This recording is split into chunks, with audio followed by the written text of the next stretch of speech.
This type of injury, like, you don't know. When I wake up, I'll feel, different than the day before. And this is the first time we heard from Caitlin since the team announced on Memorial Day she was dealing with a left quad strain. She would be out for at least 2 weeks. We were told that Clark was not seen in the open portion of practice by reporters who are on the ground there. Just watch and absorb it, and it's the same when, I'm not active. The WNBA was taken aback by Caitlin Clark's injury update, something the league did not want to hear. We'll see. It could be a possibility, but I could also not be available for that game too. I think just having good perspective is the best way to approach it. Like, yeah, you can be frustrated and whatnot, but, I think the medical team has done a really good job of... The fear is self-explanatory.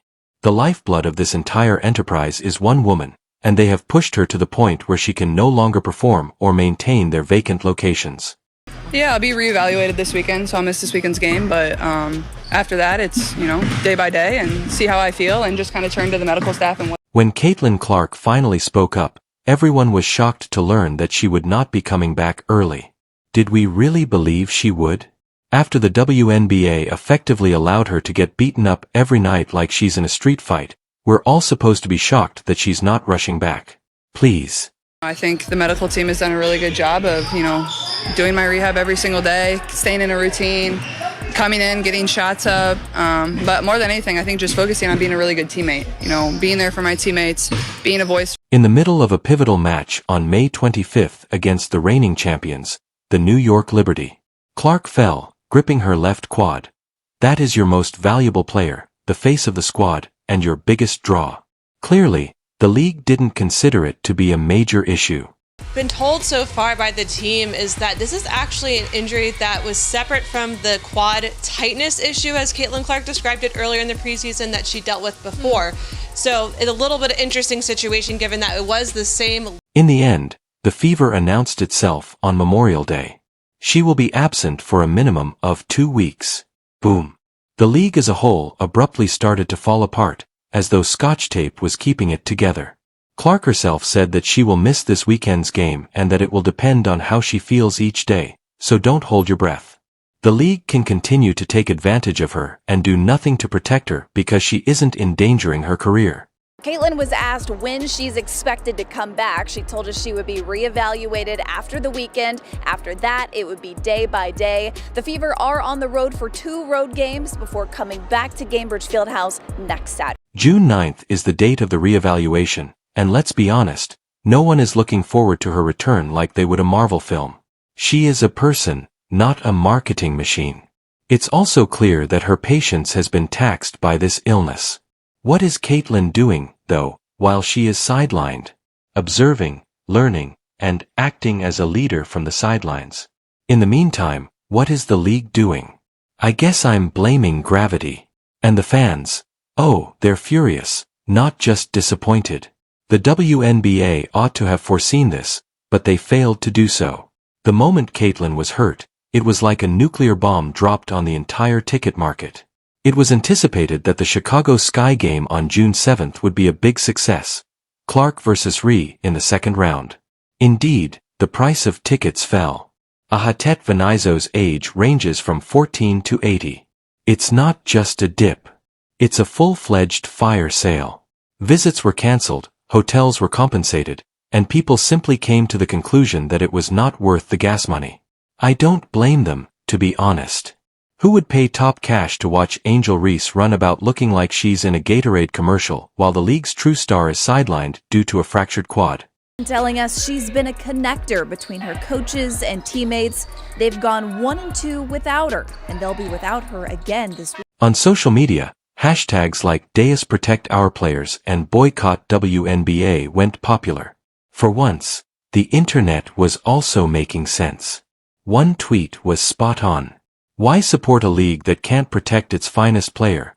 That was retweeted by thousands of people. It's no longer even a question. Supporters are tired of being quiet. They are enraged and have receipts. So I think that's just kind of been the time for me to really find some patience, and I've never been a patient person my entire life, so this has definitely tested me a little bit, but I think it's going to be really good for me, and like I said, I've just tried to approach it in the best way I possibly can. I can't change. The cost of Fever tickets generally fell. They fell from $137 to $80 on average. Furthermore, it's not a marketing issue. That would be disastrous for the league as a whole. That's what happens when your brand's spokesperson collapses and everyone says, "Oh, wait. No backup plan, just vibrations." The girl is spectacular. It's not like she's not a scrub. She's not only can play, she's a star caliber player who draws this. The fact that some of her obvious transgressions were revoked was the most depressing aspect. As a result, rather than holding her responsible, the league effectively gave her a pat on the back. It's like, congratulations on almost cutting someone's skull. It's a sticker. Why are we here? The WNBA's evaluation procedure is so poor that it might be overturned by magic. Not to mention the WWE cosplay that takes place in these games. Reese's fake drama and Carrington's reckless punches make it look more like a staged smackdown than professional basketball. As players fall like dominoes, the league is just watching from the sidelines and tweeting inspirational quotes. When a player is injured, if the other team knows that a player is injured, they will go at that. Let's just be honest about it. Caitlin Clark's absence exposes the WNBA. The thrill has subsided. No seats are available. The tickets are less expensive than those for a Happy Meal, and the absence of Caitlin, Angel Reese is effectively shouting into thin air while maintaining the appearance of a star competition. Carrington is also out there believing that people's heads are basketballs. Just focusing on being a really good teammate, being there for my teammates, being a voice for them, because that's what I am when I'm playing. So you got to still be that consistent voice when I'm sitting on the bench. So I try to do that as much as I can for them, and just try to be there for them, I think, has been my focus. This isn't competitive. This is carelessness. Moreover, Clark is not accountable for repairing it. It belongs to the league. But given the current situation, the WNBA is just supporting its own denial for the moment. Let's not sugarcoat it. When Caitlin Clark left the court, fans, excitement, and almost the whole WNBA economic model disappeared. Viewership fell like a manipulated Bitcoin coin. The stadiums started to seem like abandoned warehouses, and even the popcorn vendors seemed bored. The Indiana Fever went 1-2 without her after that one win. It had nothing to do with a coaching insight. The reason was Ari McDonald, a player on a hardship contract who arrived without any practice and carried the squad as though she had been there all season. Everything that you guys told us during the offseason about playing quick, playing with pace, pushing the ball up the court, everyone run, they weren't doing that, especially in the... I can assure you that the fans noticed. Social media erupted into a full-fledged riot after Clark's injuries. TikTok, X, and YouTube all glowed like a Christmas tree. Fans were not only dissatisfied but also ready to burn the place down. Demands included serious safety precautions, stricter officiating, and a complete rethink of celebrity advertising. After losing your most prized asset due to negligent contact, you would think the league would respond more quickly.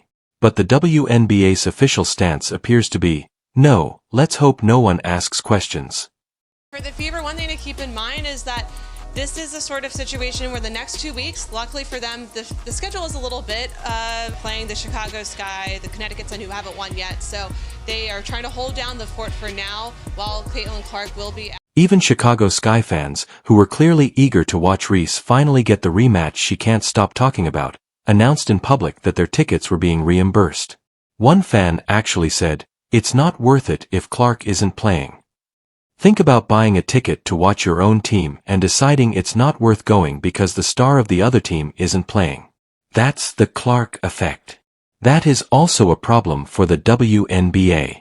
You were commenting that she was sick. You could hear it in her voice that she was sick. It seems like at this point, this is the reason why we haven't seen Caitlin at 100%. We haven't seen her as quick as we saw her last season. Let's be honest. The statement that this league is garbage without Clark didn't just happen.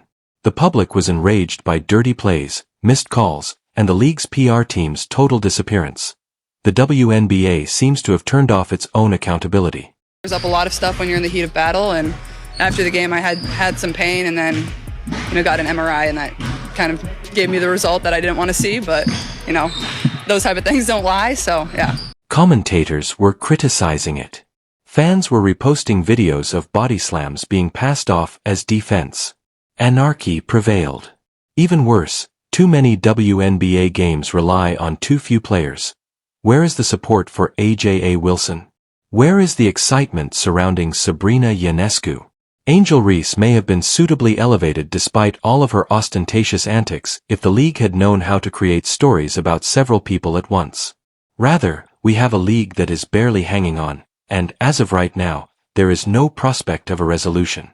That is going to be longer than 2 weeks. With them saying a minimum of 2 weeks, I feel like that's kind of just giving us breadcrumbs, just giving us enough information, and I actually don't think that they're going to give more for the sake of— In addition to causing a player to miss time, Caitlyn's injury had a disastrous impact on the WNBA overall.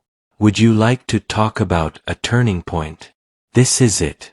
Because once she left, everything fell apart. Excitement, interaction, income, and poof.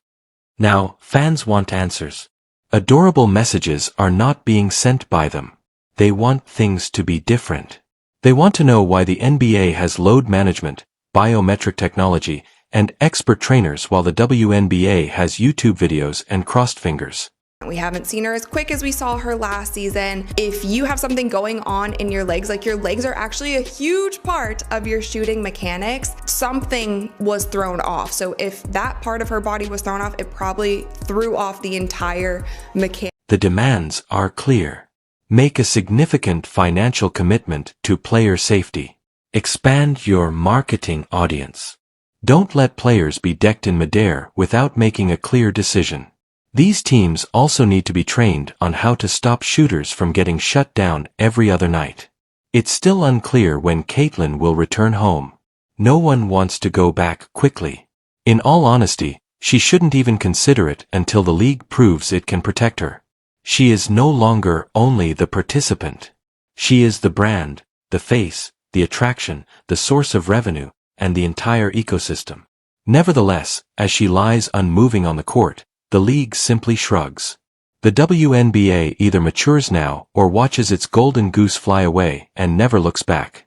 Because her silence is louder than the building's buzzer, despite the fact that Clark is seated on the bench. Finally, people are taking notice. Clark has been taking a beating for the last year and a half, and it quickly got physical early in this season, man. There was a lot. What kind of league is she returning to is the actual question. One that burns up its stars or one that shields them. The next time she leaves the court, it might not be due to an injury if nothing changes. And that the league would be unable to bounce back from that. Click the like button, subscribe to the channel, and enable notifications so you don't miss what happens next if you think players deserve more, if you want to see actual changes in the game, and if you're not afraid to speak the truth. Because the story is far from finished.